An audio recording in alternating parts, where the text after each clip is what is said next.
자, 여러분들 보면은 이제 AP 캐큘러스는 기본적으로 이제 여러분들이 했던 미적분과 통계 기본을 기반으로 해서 그다음에 거기에서 안 쓰여지는 부분, 그러니까 여러분들이 공부 안 했던 부분들을 더 첨가하는 형태로 나가야 될 거예요. 기본적인 텍스트는 어떤 걸로 할 거냐면 밸런스 책으로 할 겁니다. 이걸로 할 거고 이 형태의 부분들은 여러분들 억지로 살 필요는 없는 것 같으니까 복사본을 나눠줄 거예요. 지금 나눠진 복사본이 거기에 대한 부분이고요.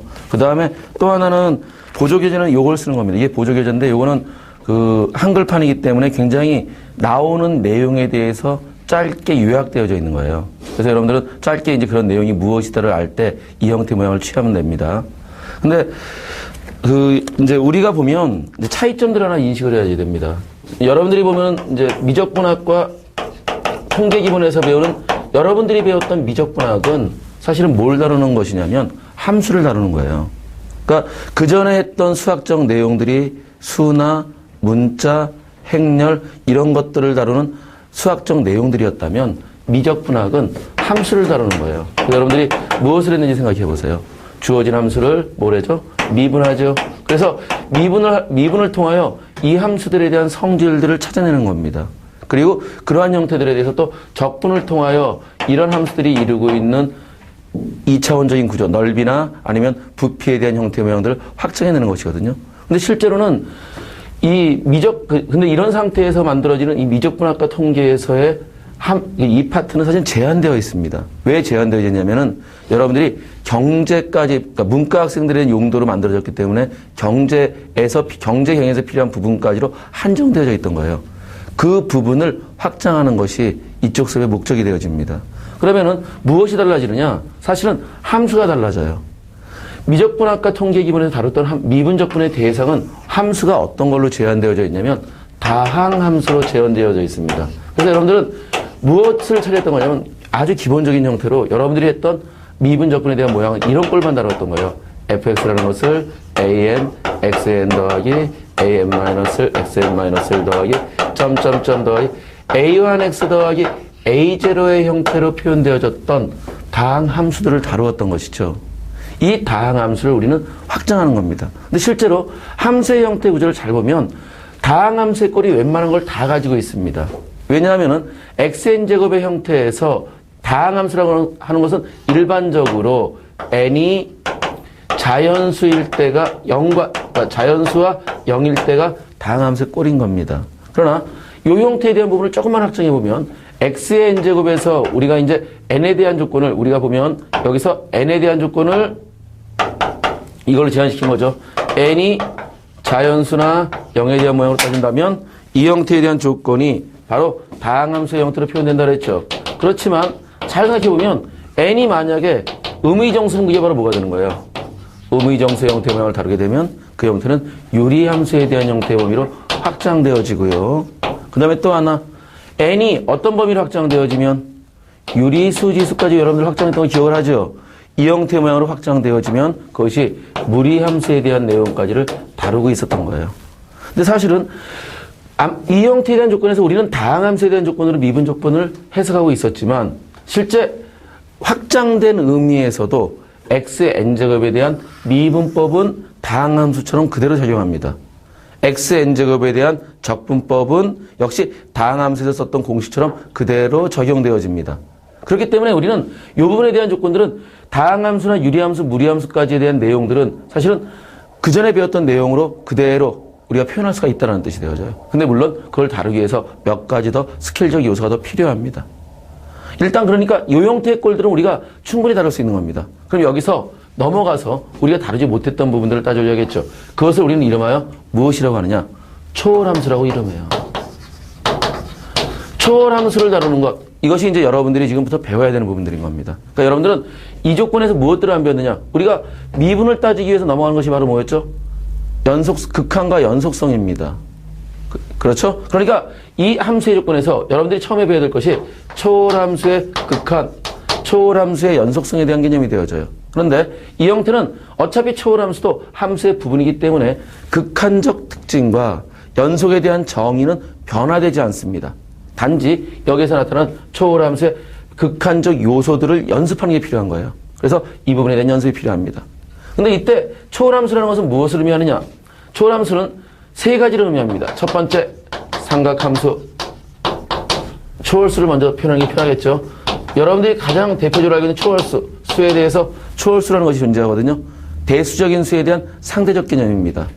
대수적 방정식의 해로 나타나는 수를 대수적인 수라고 얘기를 하고 그것이 아닌 꼴을 초월수라고 얘기합니다. 가장 대표적인 게 파이입니다. 그 다음에 여러분들이 이제 모르는 숫자 2가 나오거든요. 이 2가 초월수의 대표적인 수입니다. 초월수는 무수히 많습니다. 근데 이름을 가진 대표적인 수가 이 두 개의 형태로 여러분들이 다가가고 있는 거죠. 이때 2는 오늘 수업에서 정의를 할 겁니다. 근데 여러분들은 사실은 미적분학과 통계 기본을 배운 학생들은 2를 보았습니다. 어디서 봤을까요? 요 2를 어디서 봤는지 알아요? 여러분들이 확률 밀도 함수에서 정규 분포 곡선에 미칩니다. 정규 분포 곡선에서 fx는 루트 2파이 시그마분의 1에 2의 마이너스 2 시그마 제곱분의 x 마이너스 m의 제곱이 정규 분포 곡선의 함수죠. 이때 요 2가 바로 초월수 2입니다.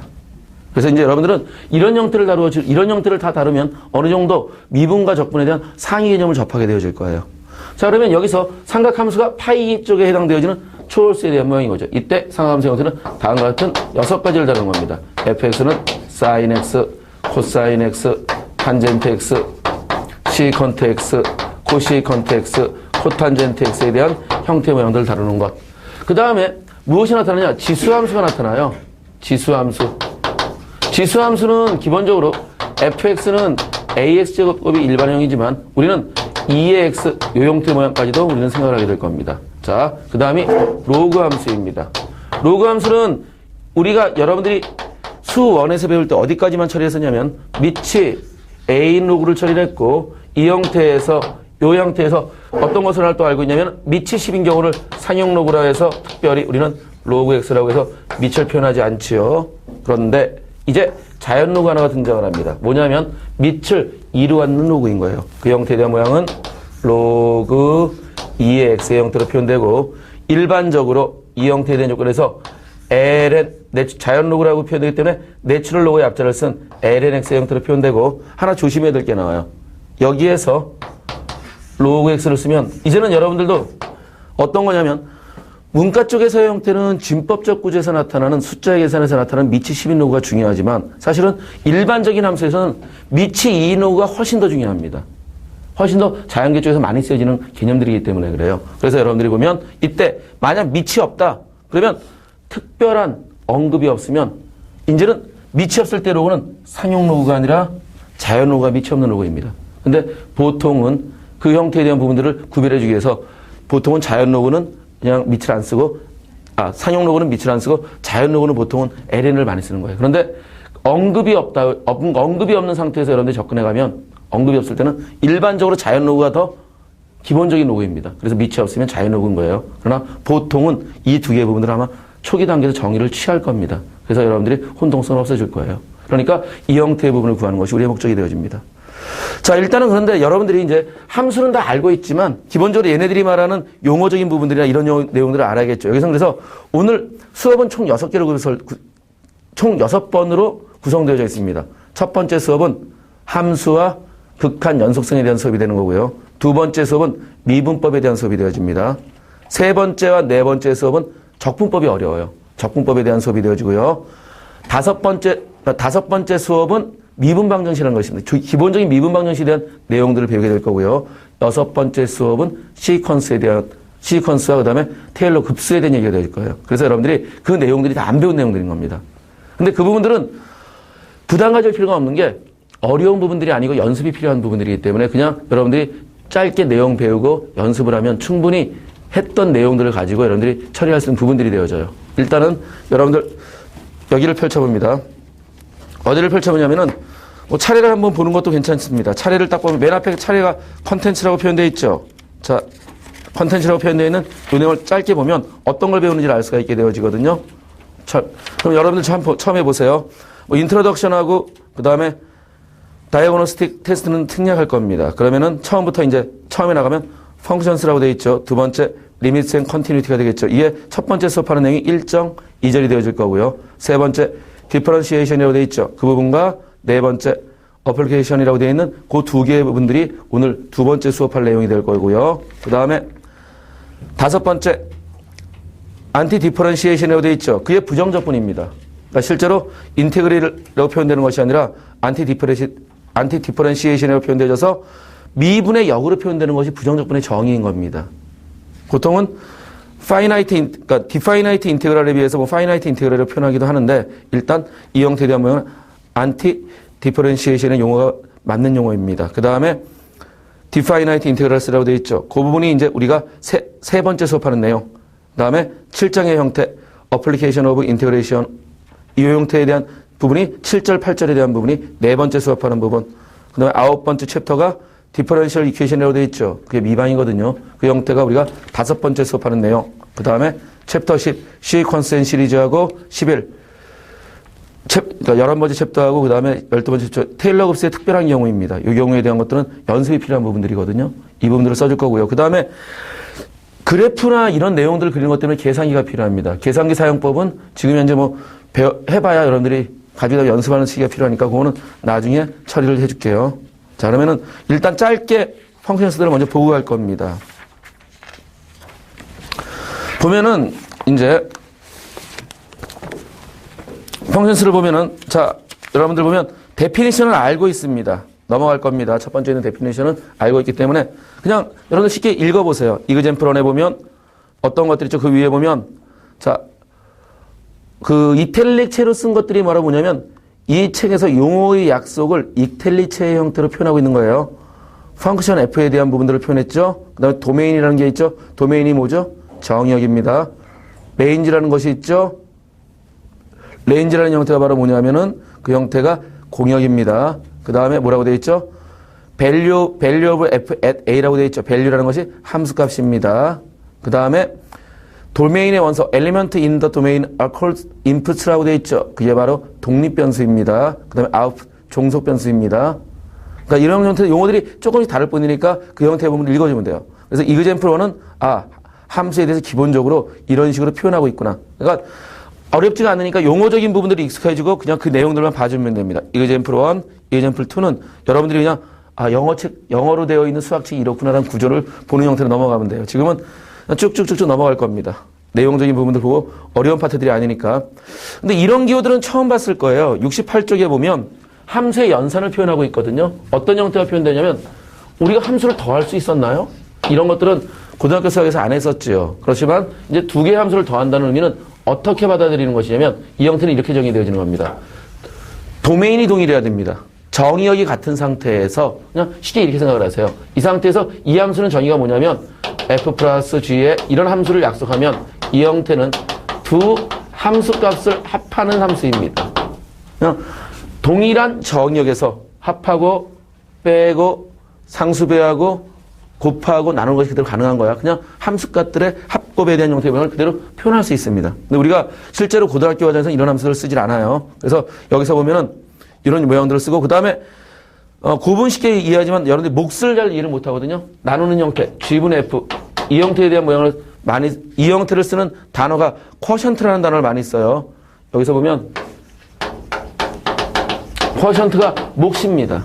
이 단어가 아마 익숙하지 않을 가능성이 크거든요. 그러니까 나머지 단어 뭐 더하고 그 다음 빼고 프로덕트와 곱하고는 형태는 표현하지만 쿼션트라는 용어가 익숙하지 않은 용어일 수 있습니다. 그래서 이제 보면 함수들에 대한 연산을 이렇게 취할 수 있다라는 형태를 취한 거예요. 그리고 당연히 쿼션트의 형태 모양을 취하면 그 형태가 분수함수에 대한 꼴을 만들어지겠죠. 그 다음에 자 왼쪽에 있는 용어 한번 봐보세요. 뭘로 표현되어 있죠? 컴포지션 있죠.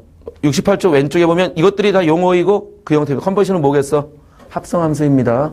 그러니까 용어적인 부분들을 표현해보면 모르는 게 아니니까 여러분들이. 자, 그 다음에 시메트리라고 되어 있죠. 시메트리는 뭐겠어?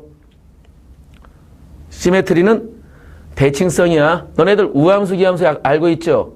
우함수를 뭐라고 하느냐? 자, 홀수하고 짝수랑 비슷한 특징을 지닌 거예요. 그래서 홀수에 대응되는 것이 오더입니다. 그것이 바로 자 홀수차를 생각해봐.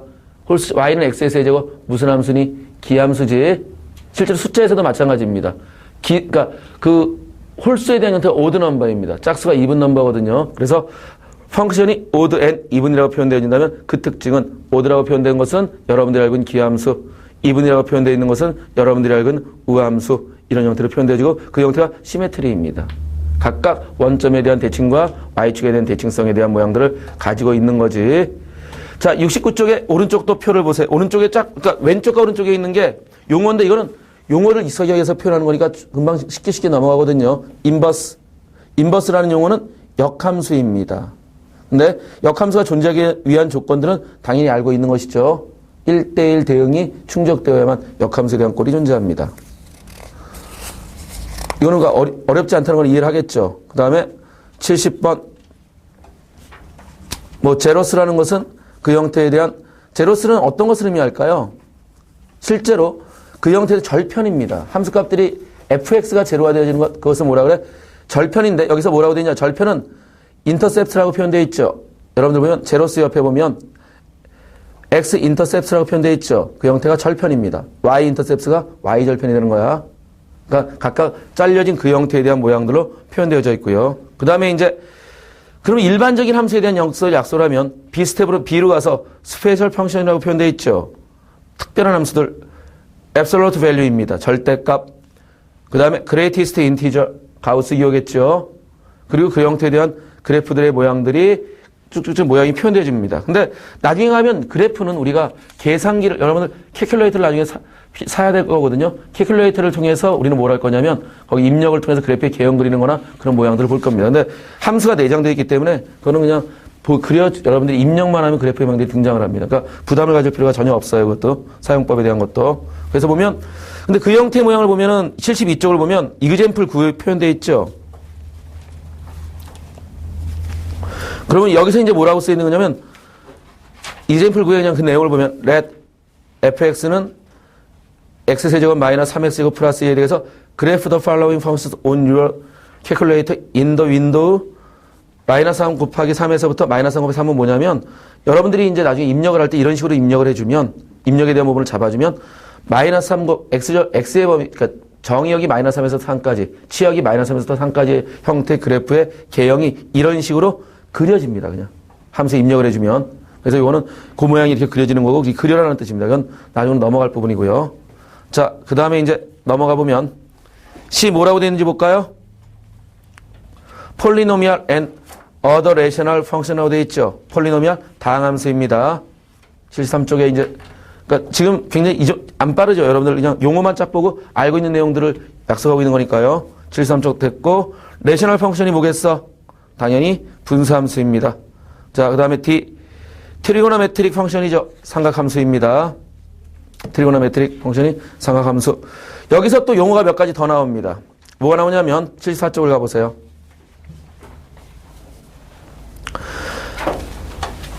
트리고노메트릭 펑션에서는 여러분들이 중요한 게 뭐가 있어요? 주기하고 진폭이 있지. 그 주기가 바로 여기서 뭐라고 되어 있어? 페리오딕 서트라고 되어 있죠. and 앰플리튜드라고 되어 있죠. 그게 진폭이야. 그래서 그럼 너희들 주기 구하고 하는 형태는 이건 알고 있는 거지. 어떤 꼴이냐면 y는 r sin 오메가 x 플러스 알파로 표현되어 있는 이 꼴의 모양을 알고 있는 거죠. 주기는 어떻게 표현돼? 자, 피리어드라는 것은 주기라는 것은 절대값 오메가분의 2파이 형태로 표현되는 게 주기. 여기서 말하는 앰플리튜드라는 것은 최대 최소에 대한 진폭입니다. 그러면 최대 앰플리튜드는 여기서 보면 알겠지만 앰플리튜드에 대한 값을 계산을 했을 때 보면 자, B예요. What is the amplitude of f for this case죠. 이 값에 대해서 앰플리튜드 진폭을 묻고 있는데 이때 형태는 최대 최소를 묻고 있는 거예요. 그래서 최대 절대값 R과 최소 마이너스 절대값 R의 형태의 모양으로서 표현되어 있죠. 그래서 보면 솔루션의 형태, 그러니까 답지의 형태를 보면 since the maximum value of 마이너스 sin x에서 맥시멈 밸류와 미니멈 밸류에 대한 형태 모양으로 그 형태에 대한 모양들을 써주고 있는 거야. 그러니까 K분의 1이라고 이제 그 형태에 대한 모양들을 써주고 있죠. 자, 그 다음에 그 D2에서 인버스 했는데 이건 역함수에 대한 구조입니다. 역함수는 여러분들이 보면 여기서 이제 역함수를 여러분들이 못 구하는 것들이 용어들이 등장을 해요. 그게 뭔지 요거는 좀 잠깐 보고 가야 될 것 같아요. D2에서 75쪽 넘어간 거 벌써 75쪽. 자, 모양을 봅니다. 역함수를 얻기 위해서는 우리가 무엇을 인식해야 된다고요? 1대1 대응이어야 되지. 그러면 그전에는 사인 함수에 대한 역함수를 우리가 취급하지를 못했습니다. 못한 게 아니라 안 했습니다. 그러나 이제 이 형태에 대한 부분들을 써주면 조심해야 될 게 있어요. 그러니까 뭐냐면 y는 sin x, y는 코사인 x, y는 탄젠트 x에 대하여 우리가 약속한 게 y는 코시컨트 x, 정확히 선생님이 이렇게 되겠죠. 코시컨트 x라는 형태 모양은 이게 sin x분의 1입니다. 이거는 역함수가 아니라 그러니까 분수값을 지니는 함수죠. 역함수 인버스가 아니거든요. 그리고 그다음에 마찬가지로 y는 코사인 x에 대하여는 시컨트 x도 그 역함수가 아니거든요. y는 코탄젠트 x도 그 역함수가 아니죠. 근데 우리는 실제로 뭘 구하고 싶은 거냐면 이 역함수를 구하고 싶은 거예요. y는 sin x에 대한 역함수를 구하고 싶은 겁니다. 그 형태를 우리는 뭐라고 표현하냐면 y는 sin 인버스 x라고 표현하고 이 형태 모양은 또는 arc라는 표현을 써요. arc sin x에 대한 형태로 표현되는 겁니다. 그럼 이것에 대한 역함수도 마찬가지예요. 코사인에 대한 역함수에 대한 형태 모양은 y는 코사인 인버스 x이고 이 형태는 arc 코사인 x의 형태로 표현되는 겁니다. 여기서도 마찬가지 y는 탄젠트 인버스 x이고 이 형태가 arc 탄젠트 x의 형태 모양으로 표현되어지는 거예요. 그런데 이런 형태들의 모양들을 그려내기 위해서는 1대1 대응에 대한 조건이 필요하겠죠. 그럼 여러분들이 sin x 그래프에 대한 모양들을 대략적으로 생각을 해보세요. sin x 그래프는 어떤 형태의 모양으로 표현되는 거냐면 이런 형태의 모양으로 그래프가 표현되어지니까 이렇게 중심선을 갖고 있겠죠. 제한된 범위를 그래서 뭘로 주느냐? 이 형태의 모양에서 우리가 마이너스 2분의 파이에서부터 2분의 파이로 제한시킵니다. 그럼 어떻게 되는지 볼까? 여기에서부터 요 값에서부터 요 형태 값이 제한되어지고 이때 여러분들이 어떤 식의 거를 몰라도 이 형태가 얘네들의 성질을 일단 몰라도 그래프를 그릴 수 있어요. 뭐죠? y는 x에 대한 대칭이므로 그래프에 대한 모양이 arc sin x 그래프는 이런 형태의 모양으로 등장을 합니다. 그리고 정의역도 어떻게 되겠어? 마이너스 1에서부터 1까지의 형태로 얘네들이 xy치 바뀌겠지. 그런 형태의 모양들을 인식해 주면 됩니다. 그러면은 정의역에 대한 요건은 어디를 정의하는 게 편한지만 따져주면 되거든요. 그래서 코사인 x는 그래프에 대한 형태가 이렇게 표현됐으니 정의역을 어떻게 두는 게 편해요? 이 형태 모양에서 얘는 0에서부터 파이까지의 정의역이 편한 조건을 갖습니다. 그 다음에 탄젠트는 어디가 편할까요? 탄젠트에 대한 형태는 그래프의 개형을 대략적으로 모양을 보면 우리가 2분의 파이를 기점으로 해서 이런 식의 형태의 모양으로 그려지고 있죠. 이렇게 그려지고 이런 식으로 그려지는 이런 구조를 지니기 때문에 이때 이 형태 모양은 여기는 들어가면 안 돼요. 들어가면 안 되죠. 그치? 마이너스 2분의 파이에서부터 2분의 파이까지의 형태 모양으로 정의되어지는 겁니다. 이것이 이제 인버스에서 여러분들이 보지 않은 그런 형태 꼴입니다. 그래서 이 형태에 대한 모양들도 이제 표현할 수 있죠. 그래서 이 형태 모양 여기서 몇 가지 형태를 그린 것을 봐주면 되고 요 문제 자체가 어려운 것은 아니죠. 그 다음에 마찬가지로 이 형태 코시컨트, 시컨트, 코탄젠트에 대한 부분도 어떻게 할 수 있어? 이것들도 역함수를 가질 수 있어요. 그렇죠? 얘네들에 대한 것도 똑같이 요것의 역함수를 표현하면 그러니까 예를 들어 이 형태에 대한 부분의 역함수는 y는 코시컨트 인버스 x 또는 아크 코사인 형태로 표현해주면 되는 겁니다. 아크 코시컨트 형태의 모양으로 써주면 되는 겁니다. 그 형태에 대한 것이 75쪽에 대한 내용입니다. 그 다음에 76쪽. 이 형태들은 우리가 익히 알고 있는 바입니다. 어떤 거냐면 76쪽에 대한 내용은 익스포넨셜 펑션이라고 되어 있죠. 자, 어떤 거지? 지수함수. 근데 여기서 단 하나 밑이 2인 것들을 여러분들이 모르기 때문에 2에 대한 형태는 그냥 일단은 지금은 2가 있구나 라는 형태로 표현하면 돼. 이 형태에 대한 모양은 다시 한번 하자 초월수의 형태로 표현되죠. 우리가 함수의 큰 하면서 이걸 정의할 겁니다. 극한적 용어로. 그러니까 지금은 2라는 수가 존재를 하고 그 형태가 파이와 같은 초월수다라는 인식만 가지면 됩니다. 그 다음이 로가리스메틱 펑션이라고 되어 있죠. 이 형태가 이제 로그 펑션입니다. 그래서 여러분들이 보면 밑이 a인 로그, 그 다음에 밑이 2인 로그, 그 다음에 이 형태에 대한 모양들을 기본적인 부분으로 약속을 하고, 자, 여기 이 책에서는 앞으로 이렇게 약속을 하죠. 어떤 약속을 하고 있냐면, 이제 여러분들이 모양을 쫙 보면은 77쪽에서 이 약속을 드디어 하게 됩니다. 밑이 2인 로그를 뭐라고 약속하고 있어? 밑이 2인 로그를 뭐라고 약속하고 있냐면은, 심벌을 약속했죠. 이제 여기서 드디어 아까 전에 말했듯이 이 형태의 로그를 약속했습니다. 로그를 우리는 y는 그러니까 밑이 2인 로그를 2의 x인 로그를 ln x에 대한 형으로 약속하는 겁니다. 그러면 이제 밑이 아무것도 있으면 상용 로그의 형태로 쓰겠다는 뜻인 겁니다. 그래서 이 형태에 대한 모양들을 내추럴 로가리즘이라고 표현한다는 것을 인식을 하면 돼. 그 다음이 F가 이제 뭐냐면은 parametrically defined function이라고 되어 있죠. 이 형태가 매개 변수로 정의된 함수예요. 근데 이 형태는 문제가 되는 게 뭐냐면 매개 변수로 정의된 함수는 어려운 조건은 아닙니다. 그러니까 X는 FT, Y는 GT의 형태로 표현됐으니까 각각 X좌표와 Y좌표가 T를 매개로 하여 정의된 함수임을 지칭하는 거거든요. 근데 문제는 여러분들이 이거는 우리가 이 형태 모양을 다루긴 했지만 그리질 않았죠. 그래프를 그리는 게 문제가 되거든요. 역시 이걸 그래프로 그리는 것도 우리는 캐큘레이터를 통해서 해결을 할 겁니다. 그러니까 지금은 여기 나타난 형태가 무엇인지만 인식을 하면 됩니다. 지금 이 부분이 중요한 의미를 지니는 건 아닌 거죠. 근데 우리가 물론 특별한 형태의 모양들은 해석해 줄 수가 있습니다.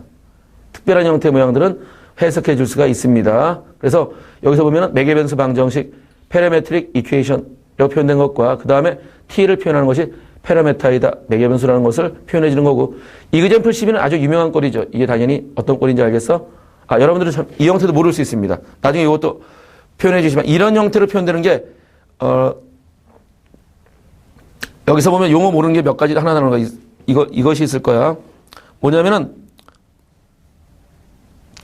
그 이그젠플 12에서 페라메트릭 이퀘이션스를 줬고요. x는 4sin t하고 y는 5 cos sin t를 줬고, 그 다음에 we can find the Cartesian equation of the curve by eliminating the parameter t as follows라고 표현돼서 sin t와 cosine t를 x하고 y로 표현됐죠. 이 카티전 이퀘이션이라는 형태는 그 직교좌표계의 형태를 의미하는 거예요. 그래서 여러분들이 보면 다시 좌표계의 모양들을 직교로 바꾸는데, 이때 여러분들이 모르는 게 등장을 합니다. 왜냐하면 2차 코스에 이런 것들을 잘 모르거든요. 이 형태를 몇 개를 더 알아줘야 되는 게, 나중에 이제 이것도 알게 되는데, 이런 형태로 표현되는 것, 이런 그래프의 형태, 또는 바꿔 말하면 b제곱 x제곱 더하기 a제곱 y제곱이 a제곱 b제곱의 형태로 등장하는 이런 형태의 모양을 우리는 엘립틱 커브 타원이라고 얘기를 해요.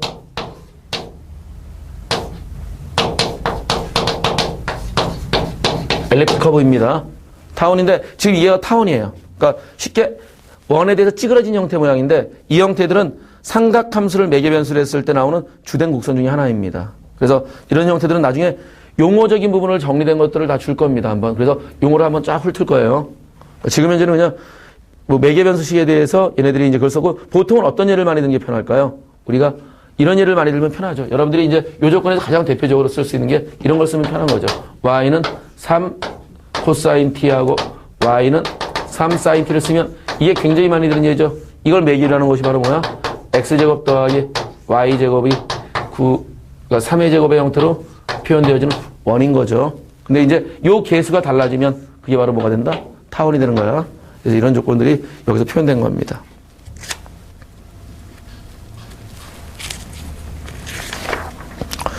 자, 78쪽 보면 이제 얘네들은 여기를 그냥 보고 갈 겁니다. 자, 그려진 형태가 뭐냐면,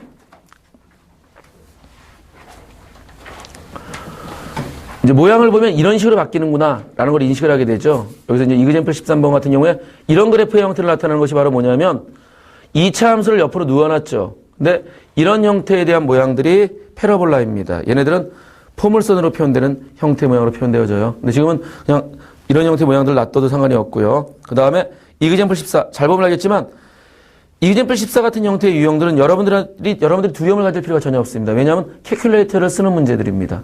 지금 보면 알겠지만 그림이 굉장히 조잡하게 나타나 있죠. 캐큘레이터의 그림을 그대로 옮겨놔서 그래요. 이 형태에 대한 모양은 계산기에서 이 수식을 입력하면 이런 모양들의 그래프가 그려집니다. 그냥 그려지는 형태만 인식을 해주면 돼요. 여기서 마찬가지 이그젠플 15 그래프의 형태를 그린 겁니다. 그 다음에 이그젠플 16 이것도 두려워할 필요가 없습니다. 이 형태 모양도 그래프의 형태 모양들을 그린 겁니다. 그냥 그 조건을 주어진 범위 내에서 우리가 그래프에 대한 모양들을 표현했다는 것만 인식해 주면 돼요. 자, 이게 이제 여러분들 챕터 1이 다 끝난 건데, 여기서 보면은 프랙티스 엑서사이즈라고 표현되어 있죠. 일부러 이것들은 다 여러분들 첨가해서 줬습니다. 원래 따로 연습을 시키려고 했지만 그냥 학교 와서 이 내용 보면서 쭉 훑을 수 있거든요, 여러분들이.